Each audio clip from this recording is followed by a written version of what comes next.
Combate de Monte Longdon. Hola, los saluda Josecito. Les traigo el testimonio del teniente coronel, retirado, Hugo Aníbal Quiroga, primera sección de la Compañía de Ingenieros 10 Mecanizada. La fuente está en la descripción del video. Combate de Monte Longdon por el teniente coronel Hugo Aníbal Quiroga. En general, todos sufrimos el famoso pie de trinchera que se produce a consecuencia de la humedad constante en los pies.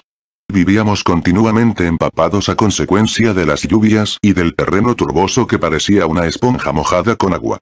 Además solo contábamos con un solo par de botas y 2 pares de medias. Aunque, considero que si hubiésemos tenido bastante ropa y calzado de recambio, lo mismo hubiésemos adquirido aquel mal, en razón de la misión que nos tocó ejecutar, patrullas, construcción de campos minados etc., lo que nos obligó a caminar constantemente por ese tipo de terreno. Primero se siente un picazón en la planta de los pies, luego se hinchan, posteriormente se siente un fuerte dolor, finalmente se engangrenan los miembros. Gran suerte tuvimos cuando un grupo bajó hacia el camino y encontró un camión Unimog detenido y sin personal a cargo. El mismo estaba cargado de raciones de combate. Estas raciones eran unas bolsas que contenían distintos elementos muy nutritivos, lata generosa de carne, picadillo, leche en polvo, café, chocolates, azúcar, caramelos, paquetes de galletas etc., también contenía un calentador pequeño y descartable. Un verdadero manjar. Vaya a saber para quién estaba destinada esa carga.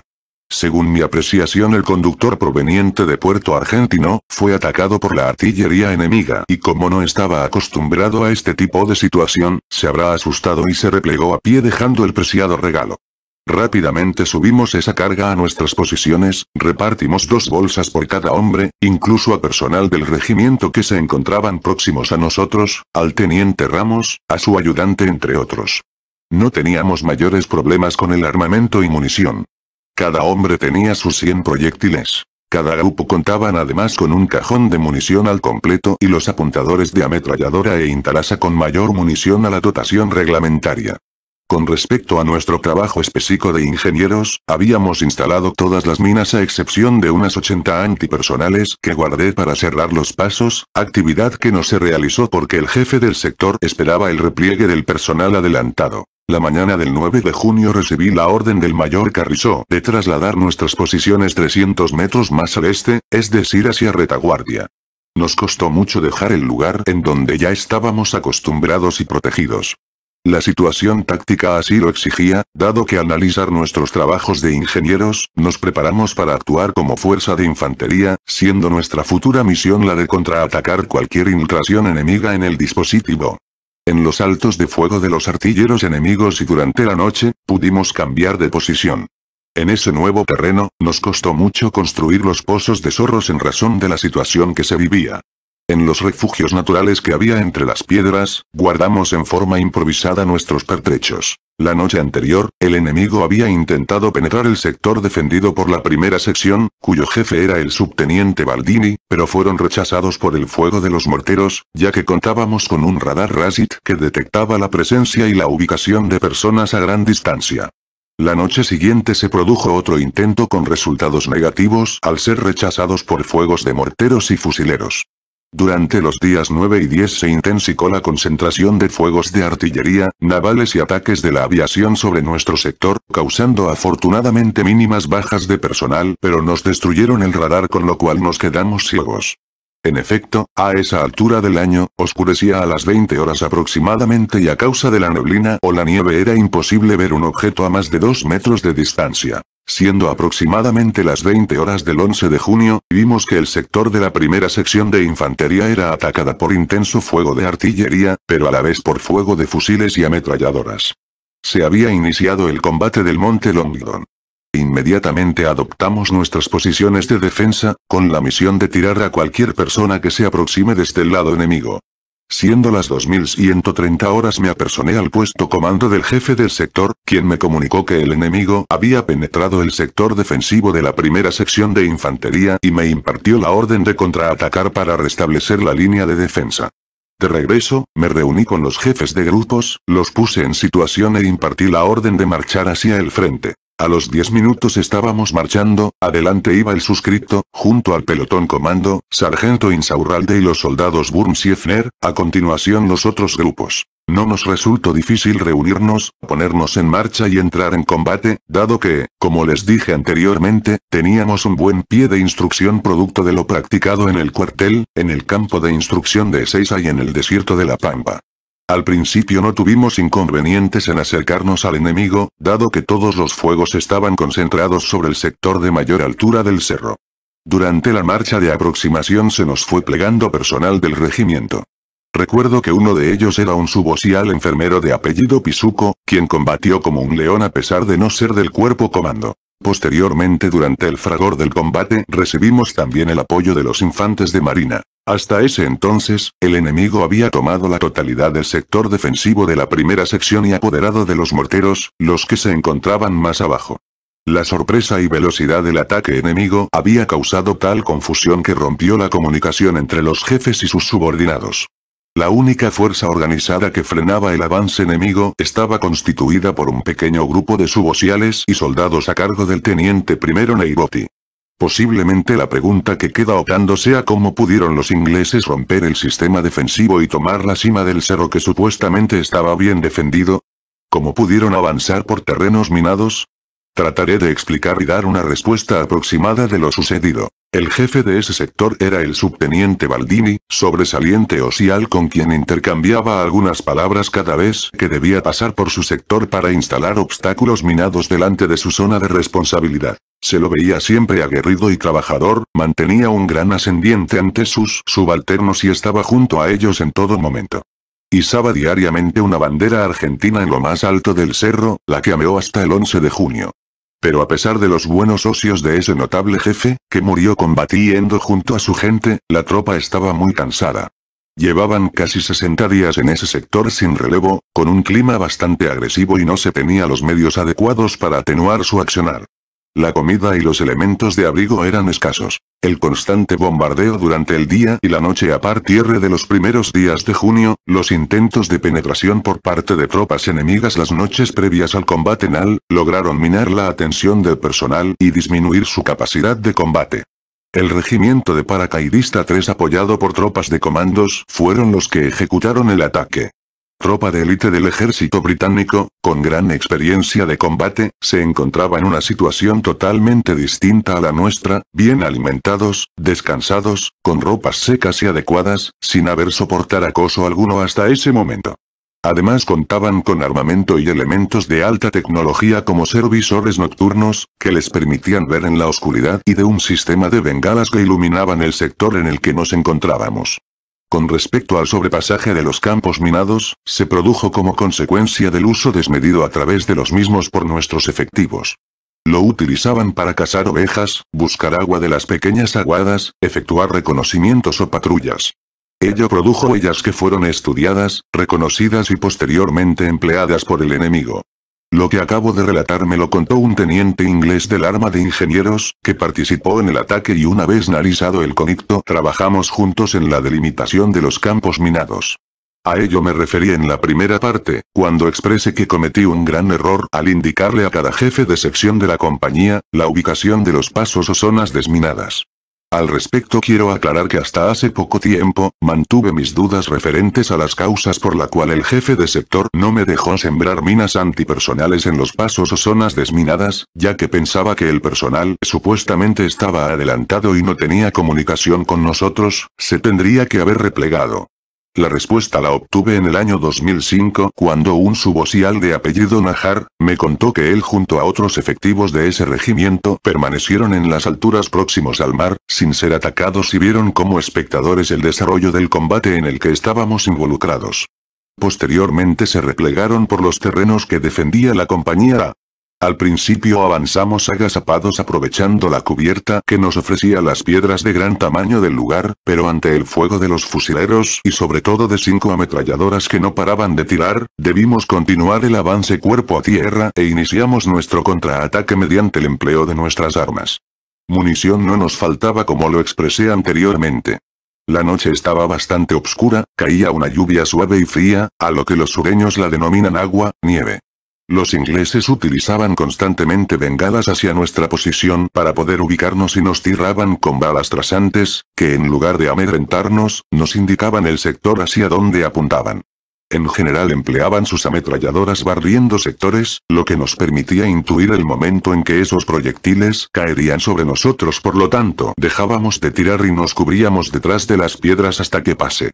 Normalmente los jefes de grupo ordenaban hacer fuego reunido, fuego centralizado, hacia esas ametralladoras o fusileros guiándose por el fogonazo que produce el proyectil al salir del armamento. También les disparamos con el lanzacohetes Intalasa, que es un arma antitanque, pero dada la situación, el soldado Coleman, con gran precisión hacía blanco sobre las ametralladoras enemigas.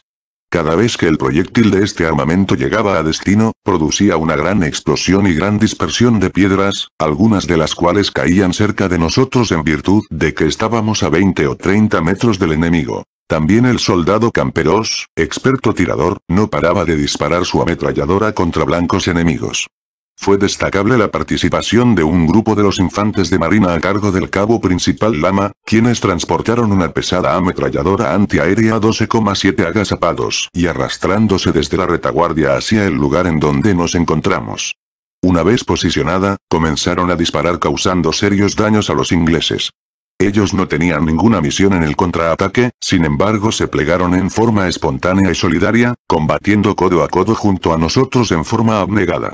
Con eso que durante el fragor de la lucha no se siente miedo, posiblemente por nuestras ansias de enfrentar al enemigo en igualdad de condiciones, por vengar la muerte del soldado Kurima o por la obligación de cumplir con la misión. En ese momento no recibíamos ningún otro tipo de fuego que no sea del personal que había tomado la cima del cerro, es decir, de fusileros o de morteros de bajo calibre. Poco a poco seguimos avanzando cubriéndonos entre las piedras, obligándolo al enemigo a replegarse paulatinamente.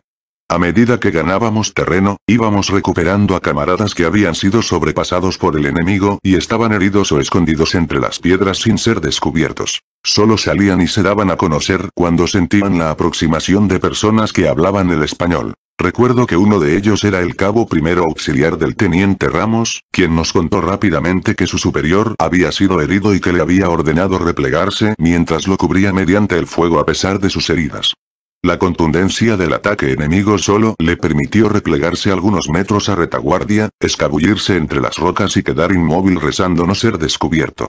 A este personal les ordenaba marchar hacia retaguardia, a los heridos se los trasladaba hacia el puesto socorro. Sentí mucho la muerte del teniente Ramos porque además de ser un sobresaliente oficial, era mi compañero de promoción con quien compartí muchos momentos en el colegio militar y algunos días en el monte Longdon. A eso de las 3:30 horas, apareció una sección de infantería que pertenecía a la compañía C a cargo del teniente Castañeda que venía en nuestro apoyo. Luego de coordinar con referido oficial el sector de responsabilidad de cada uno, retomamos con mayor vigor el ataque, incentivados al comprobar que los fogonazos de las armas enemigas se distanciaban hacia retaguardia, lo que nos hizo suponer que se estaban replegando. Pero no era tan así. Se distanciaban para permitir a su artillería hacer blancos certeros sobre nosotros. En efecto, como estaban teniendo muchas bajas, decidieron no exponer más vidas en ese tipo de combate a corta distancia y optaron por atacarnos mediante el fuego de artillería. Esta información nos suministraron durante el periodo en que estuvimos prisioneros los oficiales y suboficiales ingleses del arma de ingenieros que participaron en ese combate. A causa de ello, ese entusiasmo se nos esfumó rápidamente, las bombas nos hicieron pegar al suelo y por ende, no pudimos avanzar un centímetro más. Primero escuchamos los estampidos de boca provenientes de los cañones navales. Vimos caer una salva sobre el camino, a 1000 metros de nuestra ubicación. 5 minutos después otra salva cayó a 500 metros, luego otra a 100. Estaban regulando el tiro e intuíamos que la próxima caería sobre nosotros. En ese momento no sabíamos qué hacer por cuanto estábamos desprotegidos, solo había algunas piedras que nos cubrían del fuego de los fusileros, pero no contábamos con los pozos o trincheras para sortear el efecto de las bombas. La cuarta salva cayó de lleno sobre nosotros, causando algunas bajas. El problema se agravó cuando los artilleros que estaban desplegados en el monte Kent nos atacaron con su munición de mayor envergadura. Ello nos produjo graves daños, desconcierto, descontrol y escenas de pánico. En un momento fuimos objeto de fuego centralizado de los artilleros y de los barcos enemigos. Y aunque parezca mentira también de los artilleros argentinos. Pero no los culpemos, habían recibido la orden de tirar sobre la cima del monte Longdon, sin saber que nosotros estábamos próximos a recuperarlo. Disparaban de todas direcciones, el gran error fue la falta de las comunicaciones. Recuerdo que en ese momento se iluminó por completo el lugar, se sentían explosiones por todos lados, ruidos de esquirlas que chocaban con las piedras o pasaban sobre nuestras cabezas. Es impresionante la sensación que siente cuando se aproxima una bomba. Primero se escucha un ruido agudo, luego se transforma en más grave y ensordecedor al caer. Hasta hoy no puedo discernir cuándo ocasionaban mayor temor, si cuando venían en el aire o cuando explotaba en tierra. Es tremendo su poder tanto por la destrucción que ocasiona, como por la acción psicológica paralizante que produce. Con respecto a la sección, 3 grupos pudieron replegarse a tiempo luego de caer la primera salva. Nosotros quedamos aferrados junto al grupo apoyo. En cierto momento, la onda explosiva nos elevó por los aires junto al sargento Insaurralde y a los soldados del pelotón comando. Yo caí varios metros a retaguardia, comencé a arrastrarme casi inconsciente sin dirección. Gracias a Dios fui auxiliado por el encargado del regimiento quien se encontraba a cubierto. Recuerdo que me dio de tomar una bebida fuerte con lo cual recobré el conocimiento y agazapado me replegué hasta el puesto comando el mayor Carrizo, a quien informé sobre la situación caótica que se vivía en primera línea.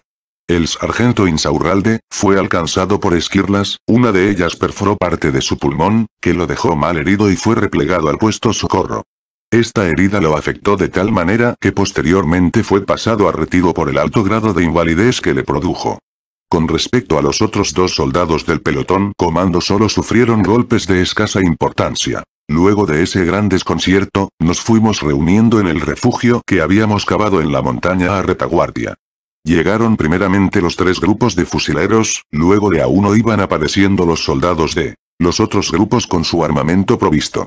Recuperamos el 70% del personal, el resto estaba herido o perdido. El cabo primero Oviedo, junto a 2 soldados consiguieron parte de la munición necesaria para completar la carga, adoptamos todas las previsiones y nos alistamos para efectuar un nuevo contraataque al amanecer de acuerdo a la última orden recibida por parte del jefe del sector Plata II. Siendo aproximadamente las 0630 horas, el mayor Carrizo me comunicó que se preveía un avance inglés a través de un anco y ante la posibilidad de vernos rodeado, había recibido la orden de replegarse. Ante esta situación me impartió la orden de organizar y ejecutar el repliegue de todos los efectivos y marchar hacia la compañía C, la que se encontraba a 4 kilómetros a retaguardia. En ese entonces el enemigo seguía bombardeando todo el sector defensivo del sector. Si bien en el frente ya casi no había resistencia como consecuencia de lo antes mencionado, los fusileros ingleses continuaron tirando con fuego de ametralladoras desde la cima del cerro pero no se animaron a avanzar. Lo primero que ordené fue trasladar al personal herido a Puerto Argentino directamente por el camino consolidado hasta llegar a las posiciones que ocupaba el grupo de artillería 4, en donde debían pedir apoyo. Esta tarea estuvo a cargo del soldado Coleman, soldado de suma conanza e inteligente que sabía llegaría a buen puerto. La tarea no fue nada fácil, ya que debía reunir al personal por grupos aislados en el terreno para evitar ser blanco de los proyectiles, e iniciar la marcha cubriéndonos entre las piedras, adoptando continuamente la posición de cuerpo a tierra ante la aproximación de las bombas. Mientras tanto, los infantes de marina se separaron y marcharon para reunirse con sus unidades de origen. Al llegar al sector en donde estaba desplegada la mencionada compañía, un teniente de apellido Galíndez, me propuso que marchara a Modibrook, lugar en donde se encontraba el osial logístico del regimiento a los efectos de ser aprovisionado. Al alcanzar ese lugar con las primeras luces, fuimos recibidos por el mencionado osial logístico, Capitán Grau, quien tampoco nos dio apoyo alguno. Ante esta situación ordené a todo el personal marchar hacia Puerto Argentino con la idea de que alguien nos proporcione ayuda. Avanzamos maltrechos por la avenida costanera hasta llegar a 3 o 4 cuadras de la casa del gobernador.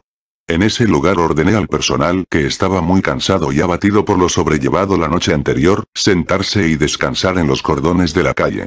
Allí estábamos seguros pues sabía que en ese lugar no seríamos objetos de ataques enemigos por estar próximos a las casas de los isleños. Bueno, eso fue todo. Se despide Josecito, hasta pronto.